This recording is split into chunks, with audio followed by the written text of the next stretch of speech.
À l'écoute de La Voix de Sion, l'émission de l'OSM. Chers auditeurs, bonjour. Vous êtes sur Radio JM, la radio juive de Marseille-Provence, dans une émission spéciale La Voix de Sion, coproduite par l'Organisation sioniste mondiale et la Fédération des organisations sionistes de France. Aujourd'hui, nous accueillons notre délégué Moshe Cohen, délégué de l'OSM pour la France. Bonjour Moshe. Bonjour David, bonjour Marseille. Merci d'avoir accepté notre invitation.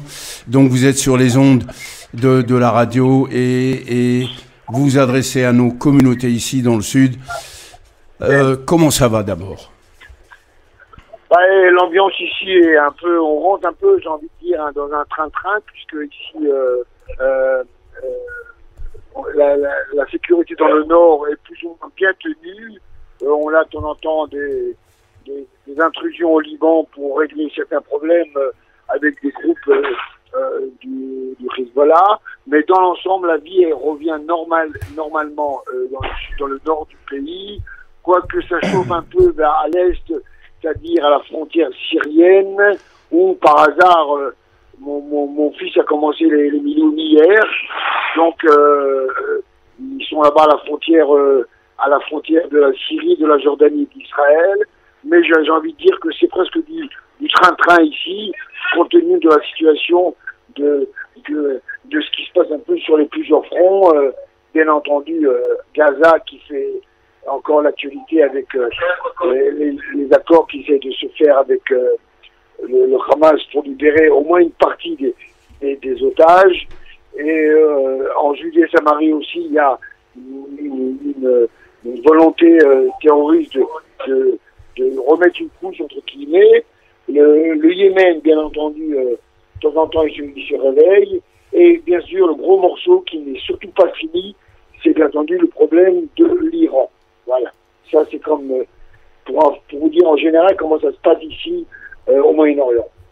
Mais Moshe, hier, je crois, on a des informations connues par tout le monde où ils indiquent que apparemment, la frontière avec la Syrie semble se réchauffer à cause des Druzes. Est-ce que tu ressens cette situation, bien que tu ne sois pas sur cet endroit-là? Est-ce on ressent cela en Israël? Absolument, puisqu'il y a une volonté d'Israël de soutenir les minorités de Syrie, en l'occurrence les Druzes plus spécifiquement, puisque vous savez que les Druzes sont un peuple qui sont un peu partout ici, ils sont au Liban, en Syrie et en Israël et aussi un peu vers l'Irak, mais ce sont un peuple qui a une particularité, qui est fidèle au gouvernement sur lequel il est sous tutelle, et bien entendu, eux, ils n'ont aucune aspiration nationale ni géographique. C'est un peuple qui est fidèle, et moi, on a beaucoup d'amis ici à l'armée, qui est avec nous ici des soldats druzes, mais effectivement, en Syrie, en ce moment, alors, c'est très intéressant parce que d'un côté, on parle des pourparlers avec la Syrie pour un éventuel accord de paix. D'un autre côté, l'aviation, encore hier et ce matin très tôt, a bombardé des colonnes militaires syriennes qui allaient perpétrer des massacres dans les villages druzes. D'ailleurs, ils ont tué hier un cheikh, un notable de la communauté druze qui avait 80 ans. D'abord, ils l'ont humilié en lui rasant la barbe. Et la barbe chez les druzes, c'est quelque chose de très important, de très respectable. Et après, ils l'ont tué. Donc, je veux dire que ça nous rappelle que malheureusement, nous sommes encore au Moyen-Orient et que le problème n'est pas géographique, il est beaucoup plus, j'ai envie de dire, religieux, voire plus. Et en Syrie, ici, nous entendons de temps en temps les bombardements. La Syrie est un sujet qui n'est pas, qui est loin d'être fini. D'un côté, ça soutient les Druzes, mais aussi d'un autre côté, l'aviation israélienne bombardait plusieurs points stratégiques en Syrie, en l'occurrence l'aéroport. Alors on dirait ici que c'est pour éviter que les Turcs commencent à s'installer en haut, donc en Syrie, puisqu'ils sont un peu les patrons ou les grands frères des Syriens. Donc on est en train de montrer aux Turcs, ne vous mêlez pas, ici c'est pas votre territoire, et l'aviation israélienne et les commandos font tout pour leur faire comprendre ça. En plus, il y a la semaine dernière, il y a des soldats de notre brigade, effectivement, qui sont rentrés en Syrie, qui ont kidnappé trois militants iraniens qui devaient préparer des attentats. Donc ça bouge tout le temps. Toutes les heures, ça change. Alors là, on peut avoir quelques heures de repos, et le soir, encore des bombardements. De temps en temps, surtout en Syrie, au Liban, pardon, il y a beaucoup de réorganisation, peut-être très locale, du Hezbollah, mais qu'ils ne veulent pas lâcher, puisqu'ils ont dit, leur chef a dit il y a 2 jours, chez nous, il y a ou la victoire, ou mourir en tant que comment on dit, shahid, comme kamikaze. Donc c'est difficile d'avoir un dialogue normal. C'est pour ça qu'ici nous sommes presque tout le temps en alerte, on fait ça dans l'intérêt bien sûr de la population du Nord qui, ici, comme j'ai dit tout à l'heure, reprend une vie normale, et c'est ce qui est le plus important. C'est leur rôle, et notre rôle, c'est de les protéger, voilà. Et dis-moi, la population du Nord israélienne est revenue maintenant dans ses habitations, ou elle est toujours, disons, dans l'expectative? Alors on peut dire que 80 ou 85% des gens sont revenus, les magasins sont rouverts, les gens retournent au travail, mais il y a beaucoup d'associations de jeunes qui viennent aider à nettoyer les maisons qui ont été saccagées par les bombardements. Il y a une vraie solidarité. Les gens aident les gens à s'installer, et doucement, les gens reprennent une vie normale. Il y a même des courants de tourisme qui viennent ici pour justement aider financièrement le développement et l'épanouissement du Nord. Il y a des maisons, l'équivalent du Airbnb qui se font, et ça se passe pour l'instant très bien, et c'est comme ça que ça doit être d'une manière générale, même après la guerre, d'une manière générale, tout le temps dans la société israélienne. Moshe, on nous dit que apparemment au Liban, les Libanais, on va dire, plus le gouvernement, avec, je crois, d'après ce que on a lu, nouveau président, nouveau gouvernement, etc. Ils ont l'impression de chercher à se débarrasser du problème du Hezbollah. Est-ce que ça, c'est une chose que vous pouvez voir sur le terrain, parce qu'ils leur interdisent, par exemple, de descendre dans le sud, et ils veulent les désarmer, etc. Est-ce que ce bras de fer, vous le sentez-vous, ou pour le moment tout est calme? Écoutez, on le sent énormément, puisque nous avons que ça a 5 positions à l'intérieur du Liban. D'ailleurs, nous y avons été il y a 3 jours. Ce sont des positions à l'intérieur qui ont une vue énorme sur la vallée sur la vallée libanaise et sur les montagnes là-bas. Donc, effectivement, le gouvernement libanais a dit une seule chose ici. Au Liban, il y a les seules personnes qui seront armées seront l'armée, et ils ont demandé au Hezbollah de rendre les armes. Le Hezbollah, bien sûr, il ne veut pas, donc c'est un peu...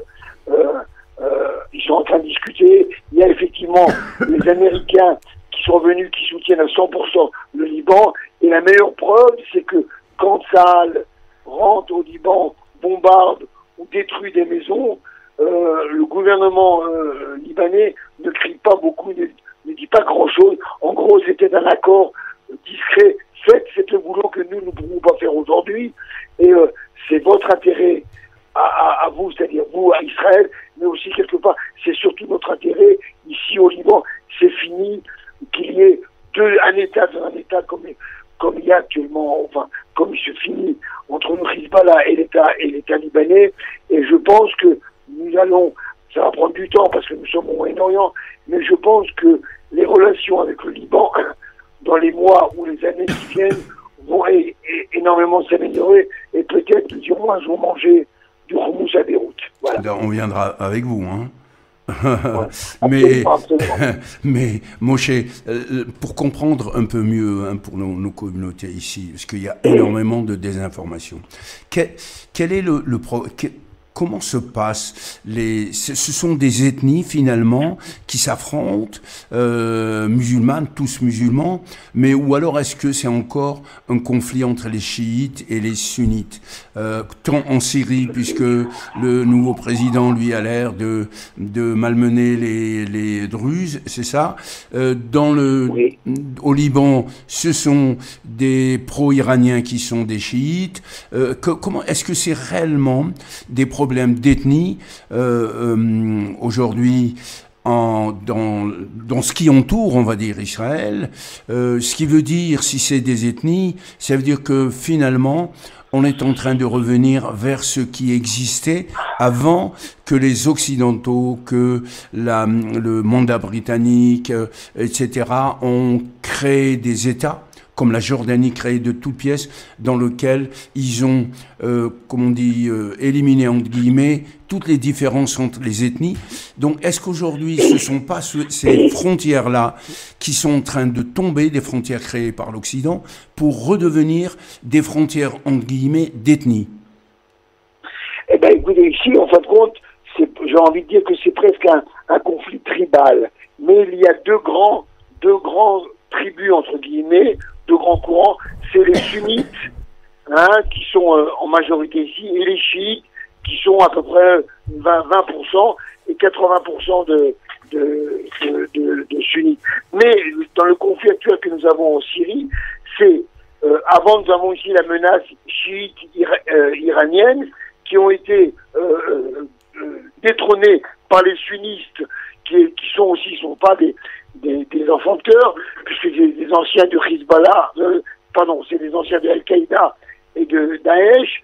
Donc eux, par définition, tout ce qui n'était pas avec eux sont contre eux. Parce qu'à l'époque, quand il y avait les Alaouites, qui est un courant de l'islam, et qui était soutenu par l'Irak, protégeaient et les chrétiens et les druzes. Donc automatiquement, quand les sunnites sont arrivés, ils voyaient tous ces gens-là comme des ennemis, et c'est pour ça qu'ils essaient de massacrer les Druzes au Liban. C'est pour ça les Druzes en Syrie, et c'est pour ça qu'au Liban, il y a encore une certaine volonté du Hezbollah, trait d'union des chiites, d'essayer de reprendre le dessus, parce que pour eux, j'ai envie de dire, c'est presque dans leur ADN, c'est une guerre de religion interne dans l'islam qui fait que c'est pas demain que ça va se calmer. Et nous, notre intérêt, c'est d'avoir au sud de la Syrie une tribu, un courant, une ethnie, une minorité qui est pro-israélienne ou bien qui n'est pas anti-israélienne surtout. Et en l'occurrence, les Druzes, malgré qu'ils ne sont pas au sud, sont d'une manière naturelle, sont plus pro-israéliens aujourd'hui que, bien entendu, pro-gouvernement syrien. Maintenant, tout ça, c'est très compliqué parce que le gouvernement syrien, officiellement, c'est pas lui qui massacre les Druzes, quoique les troupes là-bas sont des gens, sont des officiers de l'armée légale de la Syrie. Donc, tout ça, c'est un peu, c'est un bazar du Moyen-Orient. C'est pas facile. À chaque fois, on doit changer d'épaule, notre fusil d'épaule. Alors, tantôt, on est avec celui-là, tantôt, on est avec celui-là. Mais je veux dire qu'il faut savoir danser au rythme du Moyen-Orient. Alors, j'ai envie de dire, savoir danser les danses arabes ici, puisque ça change tout le temps. Pour l'instant, en gros, nous avons deux grandes minorités au Moyen-Orient qui sont d'une manière presque religieuse, voire naturelle, voire politique, pro-israélienne, ou ne serait-ce qu'ils ne sont pas anti-israéliennes, c'est bien entendu les chrétiens et les druzes.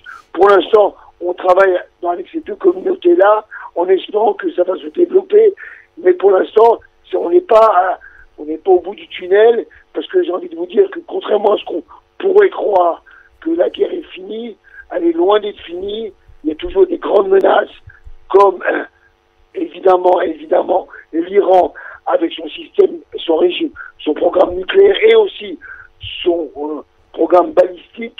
Donc ce sont deux sujets qui nous inquiètent. D'ailleurs, dernièrement, j'ai vu que le chef du renseignement français a déclaré que les bombardements qui ont lieu là, il y a 15 jours, n'ont repoussé le programme nucléaire que de 1 an, voire 2 ans maximum. C'est-à-dire que pour nous, c'est évidemment que ça suffit pas. Et pour nous, en Israël, on parle beaucoup aussi d'une éventuelle relance. Peut-être c'est un peu trop tôt. On va attendre un petit peu où il y a des programmes qui sont en train de se développer. Quoique aujourd'hui, en Iran, par exemple, il y a tous les jours des assassinats, des liquidations de généraux de l'armée, des gardiens de la révolution, des gens du domaine nucléaire. Donc rien n'est fini. Croyez-moi que rien n'est fini. C'est peut-être une autre densité et une autre rapidité, mais ça se fait tout le temps. Personne n'a quitté aucune position. Les Iraniens sont très loin de baisser les bras, malgré que peut-être les Américains disent maintenant, asseyez-vous à notre table de discussion. À mon avis, s'ils vont, ça sera comme d'habitude pour jeter de la poudre aux yeux, mais nous ici, qui avons commencé à comprendre qu'on est au Moyen-Orient et qu'on n'est pas au Occident, on sait lire entre les lignes, et c'est pour ça que l'armée, Tsahal et le renseignement et l'aviation sont toujours tout prêts, parce qu'ils sont loin de se reposer et de dire maintenant on a fait une acquis avec l'Iran, on peut dormir sur nos lauriers. C'est pas le cas du tout. Ici, la tension et la préparation est toujours au top. Oui, on le comprend, hein.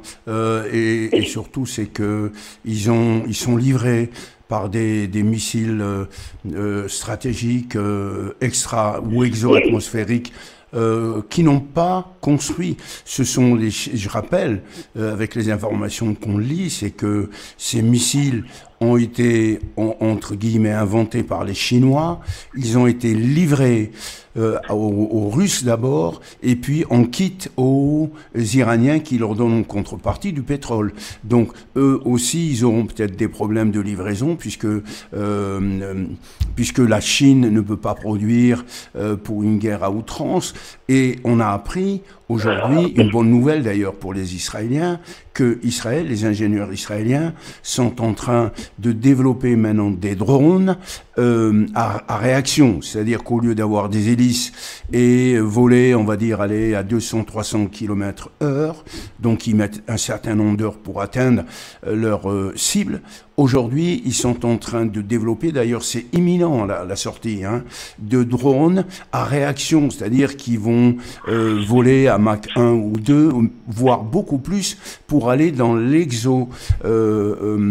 donc l'exosphère, comme on dit, et détruire ces fameuses fusées iraniennes qui arrivent, qui font beaucoup de dégâts. Donc c'est en cours de développement, plutôt de peut-être même de fabrication, et c'est une bonne nouvelle pour les Israéliens. Et encore une fois, on voit là la résilience des Israéliens qui sont en permanence sur le terrain et qui travaillent pour la sécurité de l'État d'Israël et du monde d'ailleurs, hein, parce que ces drones à réaction vont être certainement livrés aux Européens.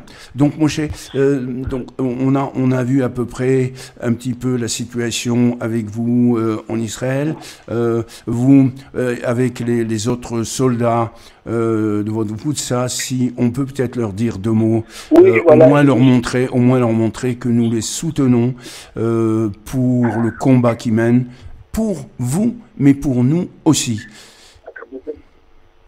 Okay, voilà, justement à côté de moi il y a Eldad qui est instituteur de profession et qui est là depuis plus de 2 mois. Je vais vous le passer. Eldad, אתה פה? שנייה. Shalom Ubracha. Shalom Ubracha. Do you speak any French or English? No. Rak Hebrew, okay? Then I will talk in French, and our official translator, Moshe Cohen, will translate to you in Hebrew, and vice versa, okay? Thank you. Okay. Ok. Donc, Moshe, tu vas être notre traducteur comme d'habitude pour le français et de l'hébreu. Je voulais donc lui dire à lui, à tous ses camarades, c'est que nous sommes fiers et comme je le dis, fiers de leur combat et comme je le dis, parce que nous sommes intimement convaincus que c'est une nouvelle génération qui font partie des, comme on dit, Rising Lions en anglais, décrits par la Bible, où la Bible dit, quand quelqu'un vous agresse, vous levez et vous vous battez jusqu'à la victoire finale. Donc, ils sont des Rising Lions. En hébreu, je ne sais pas le dire, mais tu peux le traduire. אז הוא מקבל את זה. אני אומר דבר ראשון, תודה רבה על המילים היפות, זה תמיד כיף לשמוע. Merci beaucoup pour ces mots chaleureux.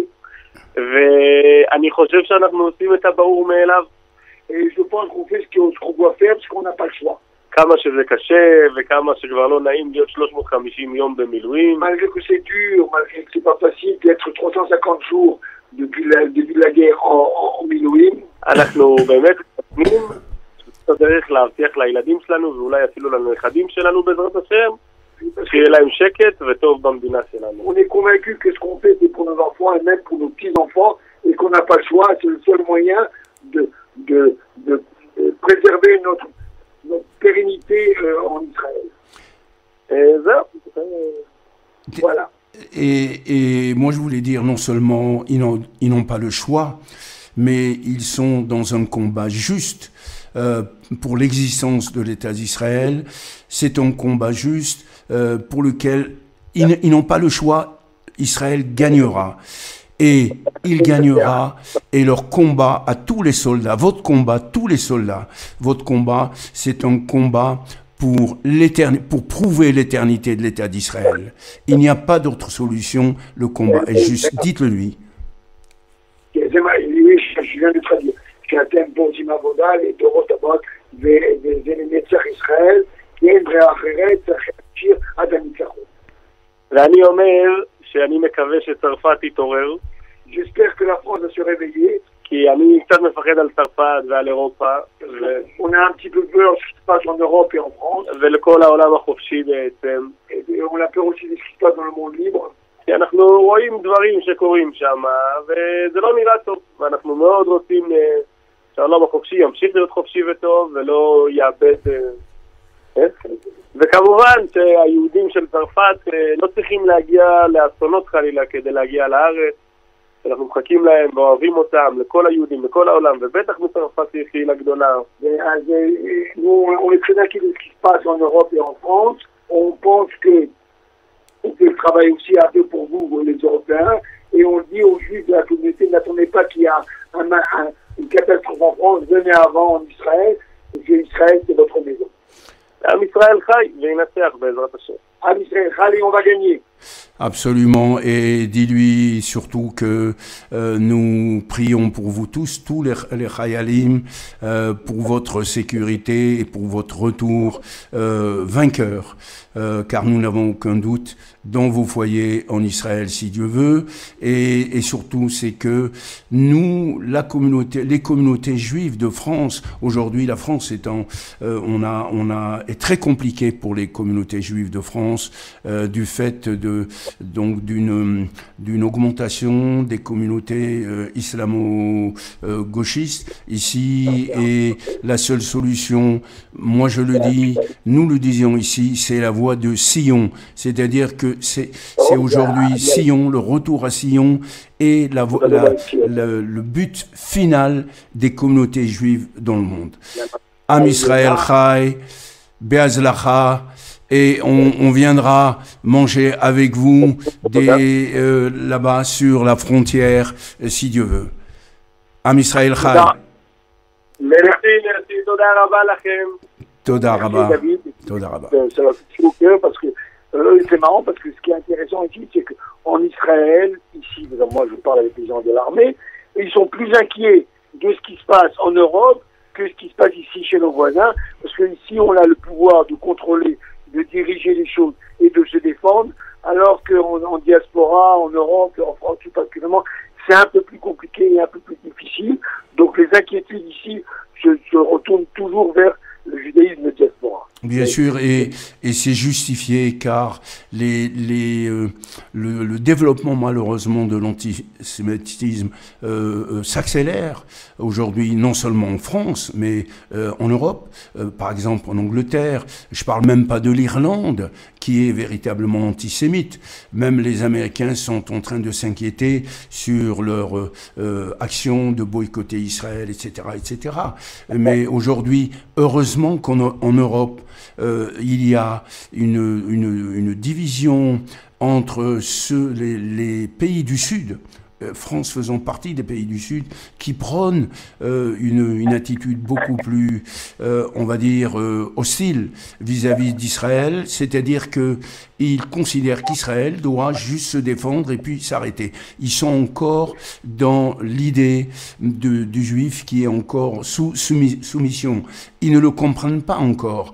Par exemple, le président Macron prône aujourd'hui d'une façon ferme la création d'un État terroriste au sein même de la Judée-Samarie. Il est intéressé bien sûr par le monde arabo-musulman pour des raisons électorales, pour des raisons financières, d'investissement, etc. Et puis la communauté juive semble être abandonnée et nous le disons aujourd'hui. Et il y a une autre partie de l'Europe, comme l'Allemagne en priorité, comme les autres pays, même la Scandinavie, etc., qui, eux, soutiennent l'État d'Israël et ne se rangent pas dans le boycott. La preuve, c'est qu'il y a eu un vote et ce vote a été rejeté. Un vote de boycott de l'État d'Israël a été rejeté grâce à ces pays-là. Voilà où on en est et il est évident que la communauté juive, comme a dit le Chayal, le soldat, Eldad. Comme l'a dit Eldad, c'est que aujourd'hui les communautés juives, surtout en France, sont inquiètes. Je vous le cache pas, ils sont inquiets, on le dit clairement, sont inquiètes et la Aliyah s'accélère. Certains peut-être partent aux États-Unis, mais beaucoup viennent en Israël et j'espère qu'un jour nous serons les derniers à éteindre la lumière en France pour être à Sion, si Dieu veut. Vous savez, ce qu'on dit ici souvent en Israël, on dit, d'ailleurs c'est une expression très française, les chiens aboient et la caravane passe. Continuez, nous, notre rôle ici, c'est de développer et de renforcer l'État d'Israël et les antisémites et tous les ennemis d'Israël, que ce soit de gauche comme de droite et d'extrême gauche, et même dans le monde islam, surtout dans le monde islamique, continuez à crier. Nous, notre rôle ici, c'est de développer et on avance. Ça fait 77 ans que nous faisons ça et que on va pas s'arrêter. Et d'ailleurs, ça se voit en Israël, taper des blocs continuellement, et on continuera, que les autres crient, nous on continuera à travailler. Absolument, vous êtes la nouvelle génération qui se bagarre quoi qu'il arrive. Et vous savez, on a fait une émission la semaine dernière sur l'économie israélienne où je découvre régulièrement les ratios économiques israéliens qui sont absolument formidables. Par exemple, en pleine guerre et aujourd'hui, son taux de croissance frise, peut-être même dépasse les 4% dans l'année malgré la guerre. Aujourd'hui, donc elle est très résiliente. Et je dirais que n'importe quel pays européen qui, lui, ne dépasse pas les 1,6 à peu près, 1,8, la France est à 1,06 et encore, donc n'importe quel pays européen serait jaloux de ce taux de croissance de l'économie israélienne qui crée de la richesse encore, qui augmente son niveau aujourd'hui de vie.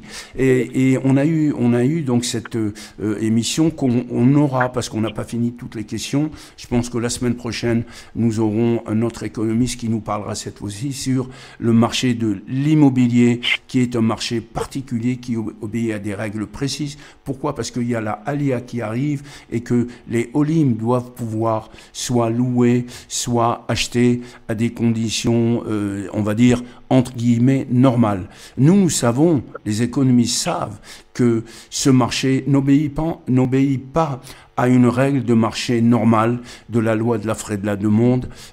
comme n'importe quelle marchandise. Hein. Quand il y a beaucoup de marchandises, eh bien, les prix baissent. Quand il y a peu de marchandises, les prix augmentent. Là, aujourd'hui, ce sont des investisseurs qui viennent de l'étranger, juifs, qui viennent de l'étranger, qui ont des niveaux de vie beaucoup supérieurs à israéliennes, comme les États-Unis, comme l'Australie, comme même l'Afrique du Sud, etc. Et qui, eux, font augmenter le marché d'une façon inconsidérée, pour lesquels à la fois les Israéliens et les Olim ne peuvent pas répondre. Et donc ça, c'est comme on dit, une problématique que nous discuterons la semaine prochaine avec cet économiste, qui n'est pas comment dire, une règle normale de l'économie, mais une règle qui pourra peut-être être traitée sur le plan politique. Voilà, donc ça, on le verra la semaine prochaine, si tu veux. Et donc, je me permets d'interjection parce qu'il y a eu début de semaine une institution américaine qui a fait un sondage un peu mondial sur quel est le pays où comment vous sentez bien dans votre pays. Israël était positionné 8e, les États-Unis 21 et la France 33. Absolument. Donc, je veux dire, donc malgré tous les problèmes, malgré tous le problème de sécurité qui plane un peu en Israël, on est 10 fois mieux ici que n'importe quel autre pays. Voilà. Bien sûr, surtout en France où l'économie va très mal. Hein. Il y a un véritable chaos de tous les ratios macroéconomiques que nous connaissons ici. Là, il y a un plan de réduction des dépenses, plutôt du déficit. Hein. On parle d'un déficit global qui frise les 3500 milliards et la France ne peut pas continuer à supporter ça, pour lequel il y a eu hier, je crois, un plan d'économie de 43 milliards et dans lequel, eh bien sûr, ce sont les retraités qui vont trinquer, ce sont les entreprises, ce sont également comme on dit, on demande aux Français également de travailler un peu plus parce qu'on ne peut pas avoir le beurre et l'argent du beurre, etc. Qui fait que la situation économique est un autre facteur qui vient inquiéter les communautés, enfin l'ensemble d'ailleurs de la population française et dans lequel les Juifs en tant que Français, parce qu'ils sont acteurs économiques et qui vient en plus inquiéter tout ça. On peut parler, Moshe, peut-être sur comme on dit, les activités économiques en Israël. Aujourd'hui, comme on dit, les Olim qui viennent s'installer, et on voit des Olim, cette fois-ci jeunes, c'est-à-dire de la quarantaine avec des enfants, etc., qui viennent s'installer, et une de leurs, comme on dit, préoccupations, c'est bien sûr trouver du travail. Mais il s'avère que le chômage en Israël est un chômage extrêmement résilient, c'est-à-dire qui tourne très vite. On ne reste pas au chômage très longtemps. Et je m'adresse d'ailleurs à la communauté juive. C'est qu'aujourd'hui, le chômage en Israël est extrêmement résilient, il tourne très vite et que pour ceux qui veulent travailler, ils peuvent trouver du travail rapidement. Il reste bien sûr à s'insérer, à parler hébreu, etc. Mais l'économiste que nous avons eu la semaine dernière a confirmé cette idée-là. Et donc, il y a cette question qui se pose. Pour moi, la problématique est surtout d'origine immobilière aujourd'hui. Et comme je l'ai dit, c'est un marché qui n'obéit pas aux règles de l'économie. C'est un marché dont nous parlerons d'ailleurs la semaine prochaine. Et c'est ça peut-être la première difficulté. Est-ce que tu le ressens, ce marché de l'immobilier ou pas, en Israël comme critique, on va dire. En Israël, c'est peut-être dans l'esprit hébreu, israélien, c'est que chaque famille aspire à être propriétaire de son bien pour des raisons très simples, c'est qu'il n'y a pas de politique de location. Quoique, il y a quelques années, il y a un programme qui a été mis en place, qui est relativement intéressant, que certaines villes obligent les nouveaux promoteurs immobiliers à réserver 20% de leur construction à des locations à long terme sur un loyer qui ne bouge pas pendant 5 ans. Donc ça soulage un petit peu, mais ça n'enlève pas l'idée que chaque Israélien veut être propriétaire et c'est pour ça que les gens travaillent toute leur vie et prennent des prêts hypothécaires. Tout le monde a des prêts hypothécaires en Israël et c'est quelque chose qui fait avancer l'économie. Mais effectivement, il n'y a pas assez j'ai envie de dire, il n'y a pas assez de biens par rapport à la demande. Il y a 2 endroits en Israël où il y a de la place pour construire. Et je ne parle pas d'un immeuble à droite à gauche, à Tel Aviv ou Jérusalem. Je parle vraiment des constructions au niveau national. C'est la Galilée et le Negev. Mais ces régions-là, il faut aussi créer des infrastructures, des commerces, des écoles, des institutions, des hôpitaux. Donc c'est des programmes qui prennent un peu plus de temps. Et quand de temps en temps nous avons une guerre, ça freine un petit peu le développement. Mais j'ai confiance, puisque ici en Israël, on est très, très, comment dire, collé à l'objectif. C'est un des buts du gouvernement, de tous les gouvernements d'Israël, pour faciliter la vie au quotidien, qui des fois n'est pas rose, mais qui est beaucoup mieux que ce que vous pouvez voir en Europe, etc. Le problème immobilier est un sujet important en Israël, qui est discuté tous les jours dans tous les cercles. Mais je pense qu'avec le temps, on va trouver des solutions. On a beaucoup avancé depuis quelques années. Il y a beaucoup plus de construction.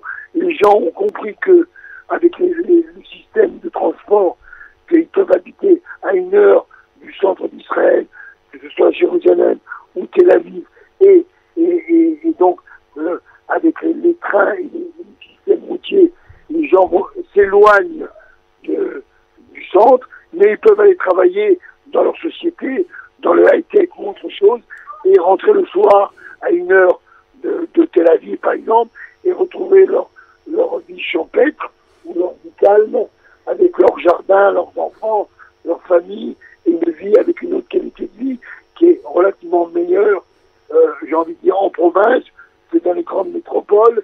Et c'est un peu ce qui se passe en ce moment. De plus en plus de gens s'éloignent des centres parce que des fois les prix sont trop chers, ou bien parfois il n'y a pas de biens, et ils apprécient habiter un peu plus loin et d'avoir une qualité de vie qui est nécessaire, parce que le quotidien aussi, une fois, quand par exemple là Eldad fait 350 jours de Milouim sur l'année qui est passée, ça fait un peu beaucoup. Mais je veux dire, on n'a pas le choix, mais les gens s'adaptent très vite. C'est ce qui est bien en Israël. On a un sens d'adaptation exceptionnel, on s'adapte très vite à toutes les situations, et puis on avance. Voilà. Oui, tout à fait. Et est-ce qu'on peut construire en Judée-Samarie ou pas encore? Absolument. Il y a le gouvernement, le ministère du Logement construit partout où il y a des demandes. Alors bien sûr, en Judée-Samarie, il y aurait peut-être des fois quelques réticences politiques internationales, mais on fait tout dans le sens de, comment on dit en français, élargissement démographique. On ne fait pas ça pour faire venir d'autres familles, on fait ça parce que la population en Judée-Samarie s'agrandit et elle veut rester habitée en Judée-Samarie. Donc les constructions se font essentiellement parce qu'il y a un développement démographique. Mais je veux dire que là, doucement, on arrive à notre finalité, c'est-à-dire peupler toute la terre d'Israël.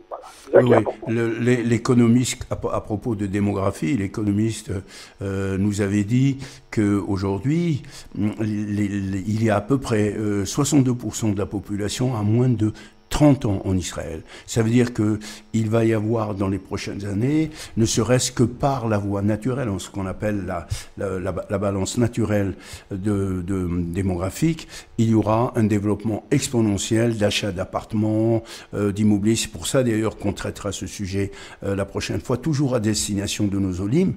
Et puis, il laisse entendre, d'après les démographes, il laissera entendre que dans les 10-15 ans, dans les 15 prochaines années, la population israélienne pourrait monter à 26 millions d'individus. rendez compte donc ce besoin d'immobilier, parce qu'il faut les loger, bon, les nourrir, on n'a pas de problème puisque les entreprises qui produisent les denrées consommables, elles s'adapteront. Mais surtout pour l'immobilier où les terres, bien sûr, ne sont pas illimitées en Israël, mais où il va falloir s'adapter sur le plan politique, on va dire gouvernemental. Voilà. Je crois qu'on a presque fini notre émission. Moshe, merci beaucoup pour ton intervention. Tu sais que ta place est toujours disponible, bien sûr, hein, au titre du Congrès sioniste mondial, puisque tu es le délégué qui est en mission en France.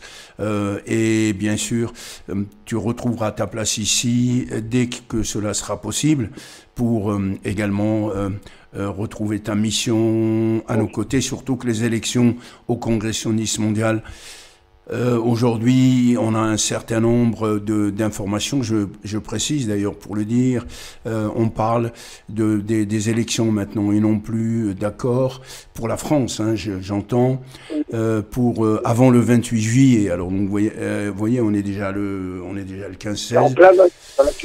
Et bien sûr que nous attendons des décisions, surtout pour amener les votants français pour élire leurs représentants au Congrès juif mondial, au Congrès sioniste, mondial, pour les représenter au même titre que la Knesset représente les Israéliens. Voilà. Et je pense qu'à ce moment-là, tu pourrais être à ta place ici pour aider à cette activité primordiale pour l'organisation sioniste mondiale. Voilà, on a terminé. Moshe Cohen, merci pour votre intervention. Merci d'avoir accepté de participer à notre émission malgré le travail que vous avez en Israël, dans les Milouim, etc. Et c'est peu dire, hein, et de passer un peu de votre temps et surtout de s'adresser à nos communautés, auxquelles d'ailleurs je t'invite à dire quelques mots, si tu as envie de dire quelques mots à nos communautés qui t'écoutent. Voilà, écoutez, bien entendu, nous sommes à la veille de Shabbat. J'ai envie de vous dire qu'il est pour vous et pour nous un Shabbat Shalom, un Shabbat de repos, et je vous embrasse de la frontière du Grand Nord. À très bientôt et bonnes vacances. Merci, à très bientôt et Shabbat Shalom à tout le monde et à vos Chayalim aussi. Shabbat Shalom, au revoir. Chers auditeurs, nous terminons donc notre émission La Voix de Sion, coproduite par l'Organisation sioniste mondiale et la Fédération des organisations sionistes mondiales. Nous vous donnons rendez-vous à la semaine prochaine, même heure. Merci et Shabbat Shalom.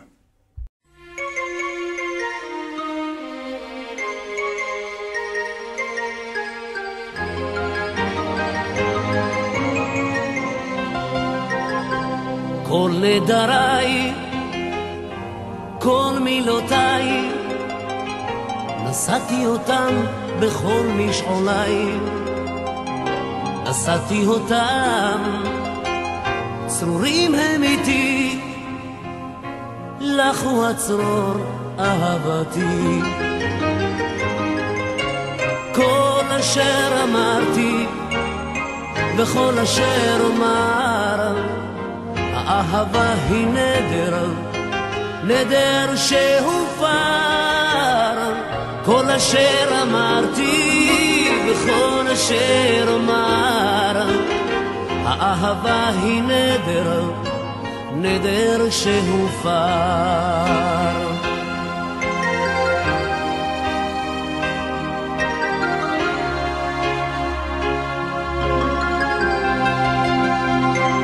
כל נדריי, כל תפילותיי, קבתי אותך בכל שמועותיי, יצרתי מילים כתובות בתוכי, שמועת אמונים אהבתי. כל אשר אמרתי וכל אשר אומר, האהבה היא נדר, נדר שהופר. כל אשר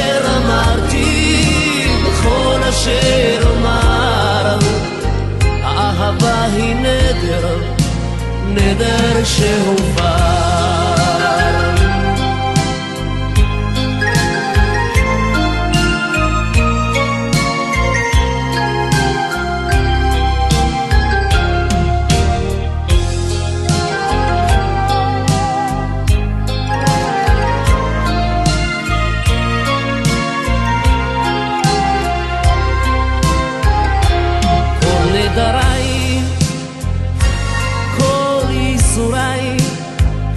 נסעתי אני כל נעוריי, זו עד שהפרת את כל שבועותיי, נשארתי אני בכל נדריי.